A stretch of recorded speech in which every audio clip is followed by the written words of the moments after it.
I was listening to you a couple of nights ago, and you were talking to these people, and they were saying that Israel, the Jews, did not have the right to gain Israel from the Palestinians. And I was just saying, throughout history, the Jews have been persecuted, obviously from the Holocaust, and we were granted Israel as a result of this. And I feel that granted by whom? We were granted from Britain and other countries granted us that. But what right did Britain have to grant you somebody else's country? Well, it's due because we lost 6 million people. No. I'm not arguing about that. I'm going to come on to that.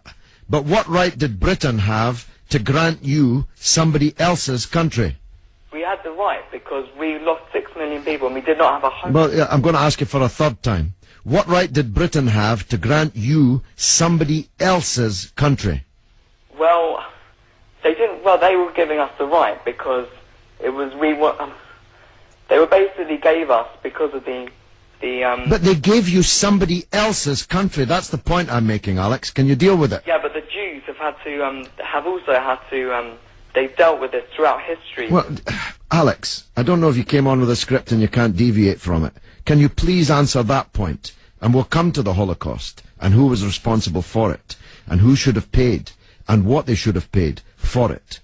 But given that you've said Britain granted you, and you're presumably saying you because you're Jewish, somebody else's country, I'm asking you, what right did Britain have to grant you somebody else's country?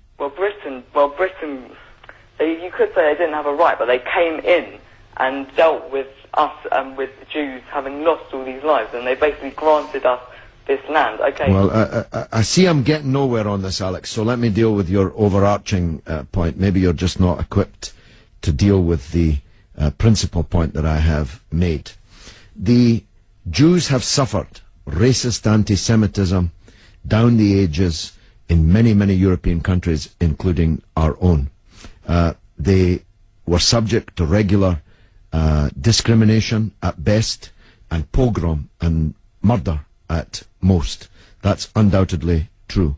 The one place in the entire world that Jews were neither discriminated against nor subject to pogrom was the Muslim world. In fact, so much was that the case that when Christianity came back to power in Spain, in Andalusia, in the western extent of the Islamic Empire, when the Muslims left, the Jews left with them because they feared the Christian anti-Semitism which would be unleashed in the wake of the departure of the Islamic civilization in the West. That's why so many Jews are to be found even today, and were to be found in profusion before the creation of the State of Israel, in countries like Morocco and along the North African coast, because under the protection of the Muslims, the Jews left Europe and went to live in North Africa.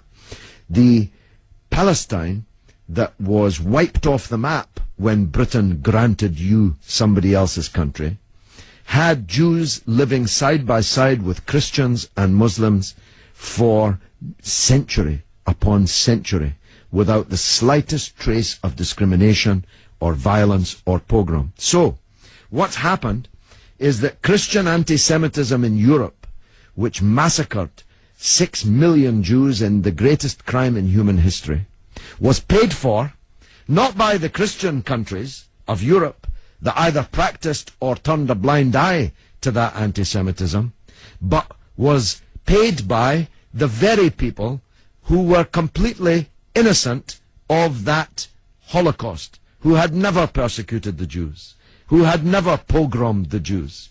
And that seems to me to add insult to the injury suffered by a people whose country was wiped off the map, who were dispersed into exile, to make way for a Zionist idea which was granted to European Jews, because these were the first settlers, granted to European Jews by Britain.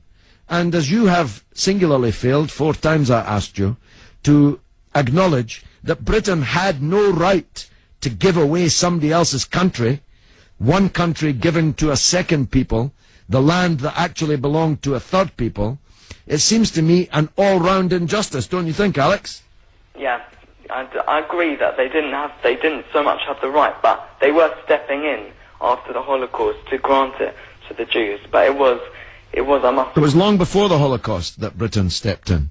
Britain stepped in 1917 with the Balfour Declaration made by the British Minister Balfour on our behalf to a group of atheistic Zionist Jews. I make the point about atheism because it's now claimed that this is some biblical land right, as if God was an estate agent.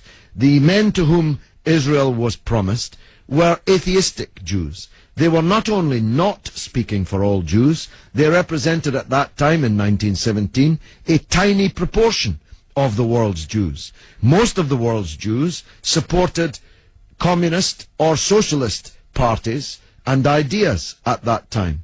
The Zionists represented a tiny sliver of Jewish opinion at that time. Yet Balfour promised them the land which belonged to a third people, without consulting either the British or the world's Jews, and least of all, consulting the Palestinians. Okay, well, thanks very much for talking. Okay, Alex, thanks for listening, my friend.